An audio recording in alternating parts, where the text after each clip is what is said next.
High, আমি Dalia. Welcome back to my channel Dalia রিমসে তোমাদের সকলকে ওয়েলকাম জানিয়ে তোমাদের জন্য আজকে একটা নিউ ব্লগ নিয়ে চলে আসলাম। সকাল সকাল ঘুম থেকে উঠে আমি মন্দির চলে এসেছি। এখন তো আমাদের গোপালের পালা পড়েছে। আমাদের বাড়িতে কিন্তু অনেক বড়, মানে সবাই মিলে আমরা যেহেতু একসাথে থাকি, জেঠু কাকু সবাই মিলে আছে, সবার এক একে পালা পড়ে। সবাই আলাদা আলাদা থাকে কিন্তু সবার পালা পড়ে। তো আমাদের এখন পালা পড়েছে। এবার যার যখন পালা পড়ে তাকে কিন্তু সব মন্দিরে সব কিছুটা করতে হয়। তো পুজো থেকে আরম্ভ করে মন্দির ধোয়া সব কিছুটা। তো এখন আমাদের পালা পড়েছে, আর প্রত্যেক দিন বাবা মা মন্দিরটা ধোয়। আজকে আবার আমি একটু ঘুম থেকে সকাল সকাল উঠেছি, তাই মন্দিরটা আমি ধুয়ে দেবো। আর সকাল সকাল তোমাদেরকে মন্দির দর্শন করালাম, আমাদের গোপাল মন্দির। আজকে সারাদিনের ব্লগটা তোমাদের সাথে শেয়ার করবো সকাল থেকে। আজকে সোমবার, এটা সোমবারের ব্লগ। আর সোমবারে যেহেতু আমি মহাদেব বাবার পুজো করি, তাই আমি মহাদেব বাবার পুজো করব এবং আমাদের গোপাল পুজো তোমাদেরকে দেখাবো। আমাদের বাড়িতে আবার মেয়েরা কিন্তু গোপালকে হাত দিতে পারে না। আমাদের বাড়িতে আমার বাবারাই পুজো করে গোপালকে। তো আমরা ব্রাহ্মণ, তো ব্রাহ্মণ হলেও কিন্তু আমরা কখনো মেয়েরা গোপাল ঠাকুরের গায়ে হাত দিতে পারি না। এটা আমাদের নিয়ম। বাড়িতে আমরা এমনি অন্যান্য ঠাকুরকে হাত দিতে পারবো, দুর্গা মাকে হাত দিতে পারবো, কিন্তু গোপাল ঠাকুরকে আমরা হাত দিতে পারি না। এটা কি নিয়ম জানি না।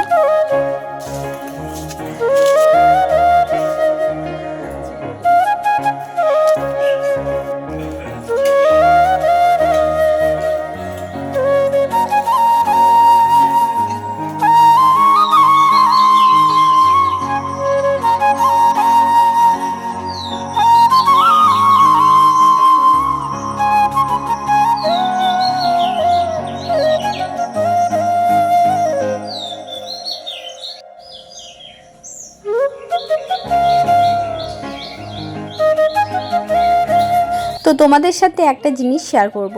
এই গাছের পাতাটা তোমরা কি কেউ চেনো? এটার নাম হচ্ছে ভিঙ্গরাজ আর কেশরী পাতা। কেশরী পাতাটা বেশি আছে, ভিঙ্গরাজটা কম আছে। এই গাছের পাতা বেটে যদি মাথায় লাগানো হয় তাহলে কিন্তু মাথা চুল গজাতে সাহায্য করে।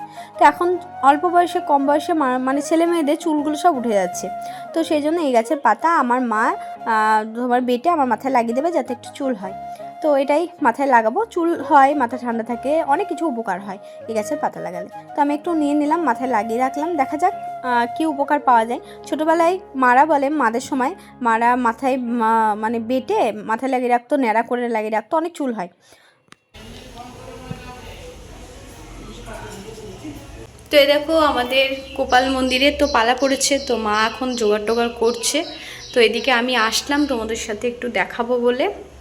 একটু পরে লাইভে তো আমি দেখাবো তোমাদের সব কিছুটা। তো শুধু আমি এখন আসলাম, এখন স্নান করিনি। তো মাথায় তো সেই তোমাদেরকে দেখালাম কেশরী পাতা লাগিয়েছি, তো পরে স্নান করব। এখন দরজাটা লাগিয়ে দিই। মা ভোগ নিয়ে আসছে বারবার। আজকে ভোগ দেওয়া হবে ঠাকুরকে, অন্নের ভোগ।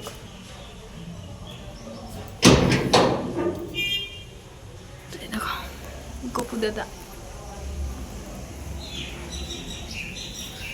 চলো। স্নান টান করে মহাদেব বাবার পুজো করলাম। মহাদেব বাবাকে প্রত্যেক সোমবারে আমি পুজো করি। বাকি দিনগুলো মা করে, সোমবারটা আমি পুজো করি। সমস্ত ঠাকুরকেও করি, মহাদেব বাবাকেও করি। তো এদিকে আমাদের কৃষ্ণকালী মাকে আমরা প্রতিষ্ঠা করেছি বাড়িতে। কৃষ্ণকালী মাকে আমার মা পুজো করে প্রত্যেক দিন। এদিকে গুরুদেবের পুজো করলাম, এদিকে দুর্গা মা আছে আমার বাড়ির, মহাদেব বাবা। ওদিকে মনসা মাকেও মা পুজো করে। আগে তো আমাদের বাড়িতে মনসা পুজো হতো, তো মনসা পুজোটা এখন মানে বাড়িতে মা এমনি করে, আর সেরকমভাবে বড় করে মনসা পুজো যেটা হতো সেটা এখন আর হয় না। তো সমস্ত ঠাকুরে কিন্তু পুজো হয় আমাদের বাড়িতে। তো এদিকে আমি আবার গোপাল মন্দিরে চলে আসলাম। গোপাল মন্দিরে এসে এদিকে হচ্ছে বাবা গোপাল পুজো করছে। তো এদিকে দক্ষিণা কালী, দুর্গা মা, নারায়ণশিলা, তারপরে বানেশ্বর আর গোপাল ঠাকুর, আর সমস্ত ঠাকুরের পুজো কমপ্লিট হলো। এবার আমি বাড়িতে যাব। আর ভোগ প্রসাদ আজকে দেওয়া হয়েছে ঠাকুরকে। অন্যের ভোগ প্রত্যেক দিন এক এক দিন এক এক রকম দেওয়া হয়।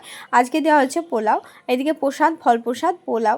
আবার কোনো দিন অন্যের ভাতের ভোগ দেওয়া হয়, 5 রকম ভাজা, তারপরে যে যেমন দেয়, তারপরে লুচি, সুজি, তারপরে এদিকে পায়েস, যে যেমন খুশি তেমন দেওয়া হয়। পালা যেহেতু সবার আপন আপন পরে, এখন আমাদের চলছে, আমরা ঠাকুরকে যেটা মানে হবে সেরকম ঠাকুরকে দেওয়া হবে। আর সেটাই ভোগ প্রসাদ হিসেবে সকলকে দেওয়া হয় এবং আমরাও নিজেরাও খাই। তো এখন মা নিয়ে গেল ভোগ প্রসাদটা। আর এদিকে হচ্ছে বেল গাছ আমাদের, দেখো বাড়ির সামনে। তো এখন যাব বাড়ি গিয়ে, আমি যেহেতু সকাল থেকে কিছুই খাইনি, তো এখন ঠাকুরের প্রসাদটা খাবো। আর সকলকে আগে প্রসাদ দিয়ে আসবো। সকলকে বলতে আমাদের বাড়ির সবাইকে, বাড়ির মানে কাকিমাদেরকে, তারপরে জেঠিমাদেরকে, সবাইকে বাড়িতে প্রসাদ দেবো, তারপরে নিজেরা খাবো। তো চলো ভোগ প্রসাদ খেয়ে নিই, তারপর তোমাদের সাথে আবার পরে দেখা হচ্ছে। তো বিকেলবেলা একবারে তোমাদের সাথে দেখা করবো। এগুলো হচ্ছে সমস্ত কিছু ঠাকুরের প্রসাদ, আগে সবার বাড়িতে দিয়ে আসবো তারপর। বিকেলবেলায় চলে আসলাম, আমাদের ড্রাগন ফলগুলো পেকে গেছে, মানে বেশি হয়নি, অনেক ফুল এসেছে, প্রচুর ফুল নষ্ট হয়ে গেল, ফুটছেও প্রচুর। এখন 3টে ফল পেকে গেছে, তো 3টে ফল পাড়া হবে, 3টের মধ্যে হয়তো 2টো পাড়া হবে, এখন একটা পরে পাড়া হবে।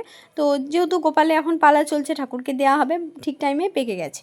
তো দেখো এখন পারলো বাবা, এখন একটা ফল পেরে নিল, একে একে সব ফলগুলো পারবে, প্রচুর কাঁটা, ওই জন্য কিন্তু একটু মানে সাবধানে কাজটা করতে হয়। তো এদিকে গাছের ফল খুব মিষ্টি হয়, বাজার থেকে কেনা ফলটা একটু অন্যরকম খেতে লাগে, কিন্তু বাড়ির ফলটা খুব মিষ্টি এবং খেতে অনেক ভালো লাগে। তো এদিকে আমাদের গাছে প্রচুর ফুল এসেছে, দেখা যাক। প্রচণ্ড গরম, আর এই রোদের তাতে যেহেতু ছাদে আছে, 3তলা ছাদে আছে গাছটা, তো 3তলাতে থাকলে কি হয়, তাপটা বেশি পড়ে, ওই জন্য গাছের বেশিরভাগ ফলই নষ্ট হয়ে যাচ্ছে, কিচ্ছু করার নেই।